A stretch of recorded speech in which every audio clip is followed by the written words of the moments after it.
Now we are going to discuss about what are the physical therapy management of the GBS.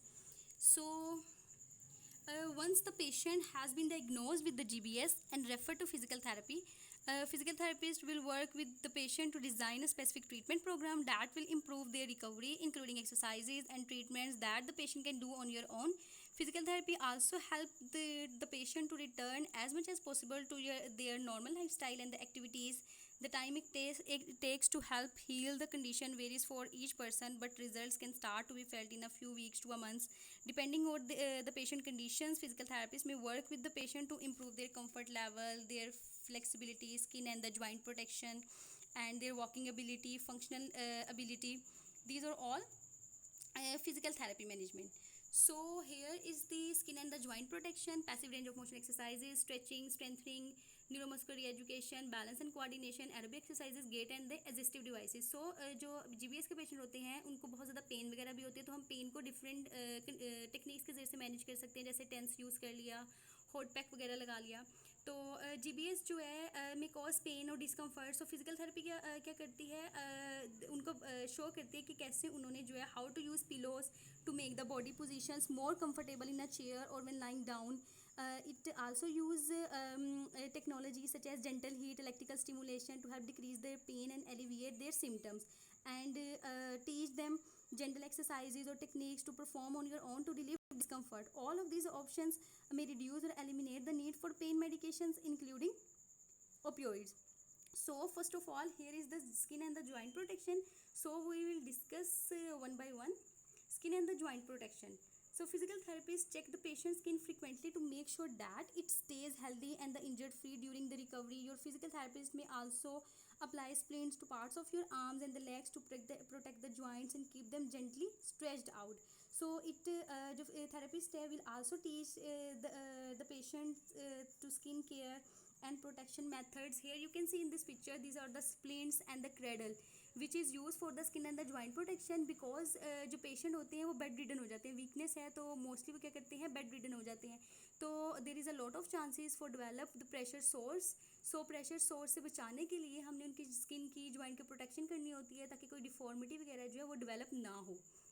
Then आ जाती है passive range of motion exercises. Patient क्या है, बहुत ज़्यादा weak है, तो उसकी range of motion exercises due to contractures develop होने की वजह से क्या होती है, कम हो जाती है. तो फिर हम passive range of motion exercise करवाते हैं. Passive range of motion exercise कौन सी होती है, there all know about passive range of motion exercises के फिजिकल थेरेपिस्ट ने खुद जो एक्सरसाइज करवानी है, range of motion exercises, range of motion gain करवानी है, वो passive range of motion exercise हैं. ठीक है, ये you can see in this picture, these are all the passive range of motion exercises. Then is the stretching exercises. Stretching exercises is also important for flexibility, because जो patient हैं उनके अंदर contracture develop होने के chances बहुत ज़्यादा होते हैं.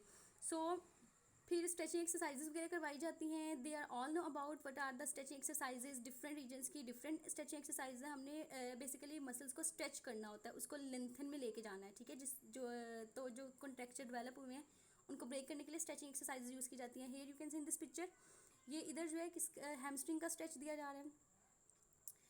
Then is the strengthening exercises. if the therapist find any weakness or injured muscles, so it will he will choose and teach the patient to correct exercises to steadily store their strength and the agility. So here is the strengthening exercises. जो strengthening exercise हैं, जैसे कि we discuss previously कि पूरी all over the body जो है muscle weakness हो जाती है, तो हमने हर रीजन की, जैसे शोल्डर है, हिप है, एंकल, रिस्ट, हर जो रीजन है, हर जॉइंट है, उसकी अलग अलग हमने स्ट्रेंथनिंग एक्सरसाइजेज करवानी होती है, मसल्स की स्ट्रेंथनिंग एक्सरसाइजेज करवानी है. So here is the shoulder flexion extension exercises, shoulder to left, shoulder to right, shoulder circumduction.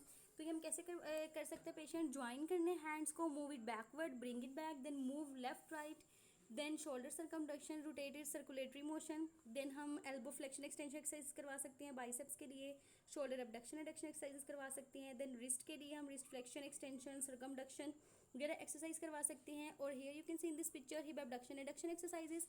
And here is the pillow press between the Thai.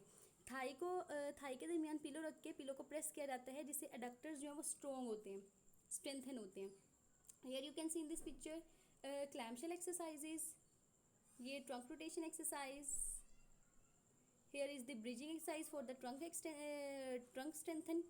Muscle को strengthen करने के लिए here is the grip strength exercise है, जिसके अंदर थैराबॉल वगैरह या कोई भी जो है सॉफ्ट चीज़ को अपनी ग्रिप किया जाता है और उसको फिर दबाया जाता है, प्रेस किया जाता है, जिससे क्या होती है आपकी ग्रिप स्ट्रेंथ जो है वो अच्छी हो जाती है. Then neuromuscular reeducation, it is also important to restore करने के लिए बैलेंस को, कोऑर्डिनेशन को, और जितने भी आपके मसल वगैरह वीक हुए हुए हैं, जो सेंसेशन प्रोप्रियोसेप्शन वगैरह लॉस हुई हुई है, उसके लिए हमें न्यूरोमस्कुलर रीएजुकेशन करवानी पड़ती है. कि जो जीबीएस का पेशेंट होता है उनके अंदर बैलेंस, कोऑर्डिनेशन वगैरह सब कुछ जो है, प्रोप्रियोसेप्शन या लॉस ऑफ सेंसेस वगैरह जो है, सब लॉस ऑफ सेंसेशन वगैरह, ये सारे क्लिनिकल प्रेजेंटेशन है.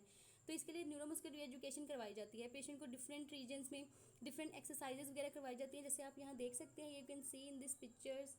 ठीक है, these are all the neuromuscular reeducation के पैटर्न उनके दिमाग में दोबारा, उनके ब्रेन में दोबारा डेवलप किए जाते हैं. ठीक है, ये न्यूरोमस्कुलर रीएजुकेशन है. Then balance and the coordination exercises, these are all important because balance and coordination जब डिस्टर्ब होता है तो there are lot of chances to fall. So balance and coordination exercises is also very important for the GBS patient because of weakness of the muscles. So balance exercise आप करवा सकते हैं, one leg stance, और coordination, different coordination exercises करवा सकते हैं. इसके अलावा आप tandem standing, tandem walking, these are all the balance and the coordination exercises. So here is the aerobic capacity exercises. Research shows that aerobic exercises such as walking on a treadmill for at least 20 minutes 3 times per week may help improve aerobic capacity, reduce fatigue, and optimize healing. So physical therapist can assess aerobic capacity, a patient's aerobic capacity, and determine the best aerobic activities for patient.